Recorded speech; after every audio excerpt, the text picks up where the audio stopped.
नमस्कार। चलिए आज एक सफर पर चलते हैं। एक ऐसे शहर के सफर पर जो नक्शे पर सिर्फ एक निशान नहीं है, बल्कि एक जीती जागती कहानी है। एक ऐसा शहर जिसकी आत्मा कह सकते हैं समय और रोशनी से बनी है। तो आइए अहमदाबाद की इस सिनेमाई यात्रा की शुरुआत करते हैं।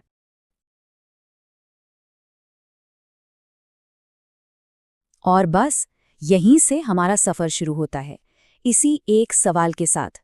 ये कोई मामूली सवाल नहीं है। ये वो सवाल है जो इस शहर की हर गली, हर इमारत में जैसे गूंजता रहता है। तो चलिए आज मिलकर इसी सवाल का जवाब ढूंढने की कोशिश करते हैं। तो हमारी खोज का जो पहला पड़ाव है वो ये समझना है कि अहमदाबाद आखिर इतना अनसुलझा सा क्यों लगता है। ये बिल्कुल एक पहेली जैसा है ना? और इसे सुलझाने के लिए इसके हर एक पहलू को हमें बहुत गौर से देखना होगा। देखिए, अहमदाबाद में इतिहास वो किताबों में बंद नहीं है, वो जिंदा है। जब इसकी गलियों से गुजरते हैं ना, तो ऐसा महसूस होता है जैसे सदियां आपसे बात कर रही हों। यहाँ का हर एक पत्थर एक गवाह है। और साबरमती नदी, अरे वो सिर्फ पानी थोड़ी बहाती है, वो तो अपने साथ अनगिनत यादें लेकर चलती है। तो चलिए अब देखते हैं कि ये शहर कैसे समय को थाम लेता है। हमारी यात्रा अब एक ऐसी जगह से शुरू हो रही है जहां शहर की सारी भाग-दौड़, सारी हलचल एक खूबसूरत सी शांति में बदल जाती है। जरा साबरमती रिवर फ्रंट पर इस मंजर की कल्पना कीजिए। एक सुनहरी शाम है, सूरज धीरे धीरे ढल रहा है और पूरा आसमान सोने जैसा हो गया है। सब कुछ एकदम शांत, एकदम धीमा।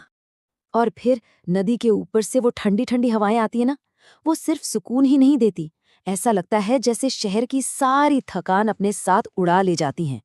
और जब उस ठहरे हुए पानी में शहर की झिलमिलाती हुई परछाइयां दिखती हैं, बस उसी पल लगता है जैसे समय सचमुच में ठहर गया है।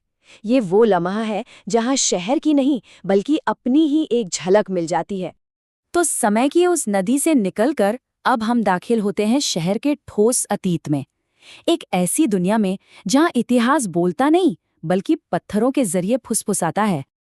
अब जरा शहर की कलात्मक आत्मा के दो शानदार उदाहरण देखिए। एक तरफ है अडालज की वाव यानी कि बावड़ी, जमीन से कई मंजिल नीचे बनी एक ऐसी जगह, सोचिए, जहां मुसाफिरों को ठंडक और पनाह मिलती थी। इसकी विशालता को ना आंखों से ज्यादा दिल से महसूस किया जाता है। और दूसरी तरफ है सिदी सैयद की मस्जिद। यहाँ तो पत्थर की जालियों से छनकर आती रोशनी खुद ही कला बन जाती है। जब आप अडालज की वाव में नीचे उतरते ना, तो हर नक्काशी, हर खंभा आपको जैसे एक अलग ही सदी में ले जाता है। ये सिर्फ एक ढांचा नहीं है, ये एक एहसास है। सदियों की वो फुसफुसाहट है जो आज भी सुनाई देती है। और सिदी सैयद की जाली, वाह, ये तो इसका सबसे बेहतरीन उदाहरण है। पत्थर से तराशी हुई वो ट्री ऑफ लाइफ वाली एक खिड़की, जब उससे सूरज की रोशनी छनकर आती है तो जमीन पर अनगिनत पैटर्न बन जाते हैं। कमाल है ना? ये दिखाता है कि कैसे एक सबसे सरल चीज भी कला का एक नायाब नमूना हो सकती है।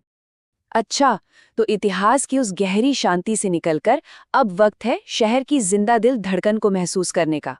वो जगह जहां अहमदाबाद का आज बसता है, और यकीन मानिए ये उतना ही खूबसूरत है जितना इसका अतीत। हम बात कर रहे हैं कांकरिया झील की, और वो भी रात के वक्त। चारों तरफ रंग ही रंग, रोशनी की बहार, लोगों के चेहरों पर मुस्कान और हवा में घुलती खुशियों की गूंज। यहाँ हर एक पल एक नई याद बन जाता है। तो कांकरिया सिर्फ एक झील नहीं है, बिल्कुल नहीं।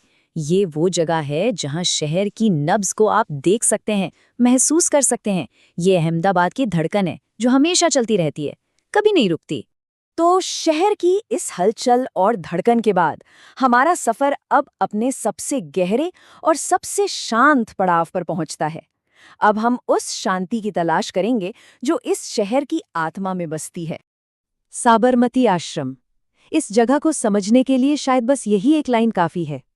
यहाँ का सन्नाटा भी बोलता है। वाकई, यहाँ की खामोशी में भी एक आवाज है, एक ऐसा संदेश है जिसे पूरी दुनिया ने सुना। और वो संदेश था सादगी का।